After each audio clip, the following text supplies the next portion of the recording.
How to answer iPhone calls on your MacBook. So I'll show you how to make and receive calls on your Mac. Now first thing you need to do is head over to your iPhone and then go and load up your phone settings. Scroll to the bottom of the window and click on Apps, and then scroll all the way down until you see the phone app and go and click on this. Now scroll down again and you'll see Calls on Other Devices. Click on this. Make sure Allow Calls on Other Devices is turned on. You should be able to see your MacBook from the list. Make sure this is turned on and enabled.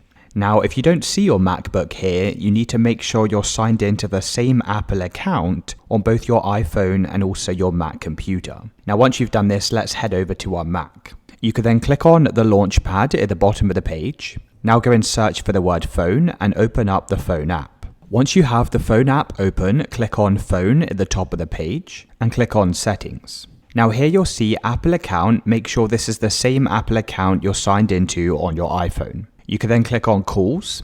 Make sure calls from this iPhone is turned on and enabled like this. And the next time you receive a call on your iPhone, it will also come through to your Mac computer.